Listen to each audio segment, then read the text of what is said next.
తదాస్తు దేవతలంటే ఎవరో తెలుసా? వేదాలలో అనుమతి అనే ఒక దేవత ఉంది. యజ్ఞ యాగాది సత్కర్మలు ఆచరించేటప్పుడు ఈ దేవతను స్మరిస్తే వారికి కార్యసిద్ధి లభించేలా సహకరిస్తుందని యజ్ఞ ప్రకరణంలో పేర్కొన్నారు. ఆ అనుమతి లేని దేవతలని సామాన్య భాషలో తదాస్తు దేవతలు అంటారు. సత్కర్మలు జరిగే పవిత్ర ప్రదేశాలే వారి నివాస స్థానం. అశ్విని దేవతలే తదాస్తు దేవతలు, సూర్యుని కుమారులు. అశ్వరూపంలో సూర్యుడు, ఛాయాదేవి మూలంగా వీరు జన్మించారు. మహాభారతంలో పాండురాజు భార్య మాత్రికి మంత్ర ప్రభావంతో నకుల సహదేవులుగా జన్మించారు. అంతేకాదు ఆయుర్వేదాన్ని దక్ష ప్రజాపతి నుంచి అభ్యసించి ఇంద్రునికి నేర్పించారు. ఆమె ప్రతిరోజు వీరిని బ్రహ్మ ముహూర్తంలో నిర్లేకొంటుంది. ఆ తరువాత వారు తమ సోదరి ఉషను ముందు కూర్చోపెట్టుకుని రథాన్ని అధిరోహించి తూర్పు నుంచి పడమరకు ప్రయాణిస్తారని పురాణ వచనం.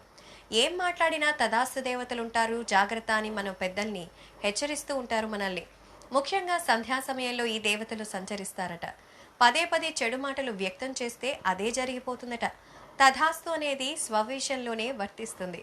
ధర్మానికి విరుద్ధంగా ఉచ్చరించకూడని మాటలని పదే పదే అంటే దేవతలు వెంటనే తథాస్తు అనేస్తారు. వీరినే తథాస్తు దేవతలు అంటారు.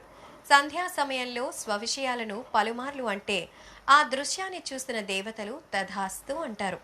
ఎంత ఉన్నా తరచూ డబ్బు లేదు లేదు అని పలుమార్లు అంటే నిజంగానే లేకుండా పోతుంది.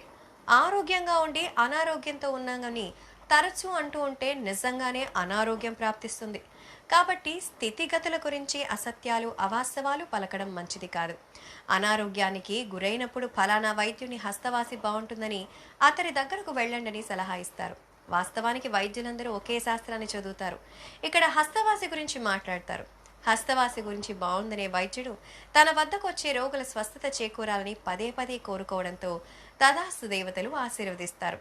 దాని ప్రకారమే అతడికి సంప్రదించే వారి వ్యాధులు తగ్గుముఖం పట్టడం, దీనివల్ల మంచి పేరు రావడం చోటు చేసుకుంటాయి. చెడు విషయంలోనూ ఇదే వర్తిస్తుంది. ఒకరికి చెడు జరగాలని కోరుకోవడం లేదా మనకు జరుగుతుందేమోనని భయపడడం వల్ల కూడా తదాస్తు దేవతల ప్రభావంతో అవి ఫలించిపోతాయి. మరికొన్ని దుష్ఫలితాలు చోటు చేసుకోవడంలో ఇక్కట్లు పెరుగుతాయి. కాబట్టి మంచి కోరుకుంటే అందరికీ మంచే జరుగుతుంది. మేము చేసే వీడియోస్ మీ మొబైల్కి నోటిఫికేషన్గా రావాలంటే మా ఛానల్ని సబ్స్క్రైబ్ చేసుకుని పక్కనే ఉన్న బెల్ ఐకాన్ని యాక్టివేట్ చేసుకోండి.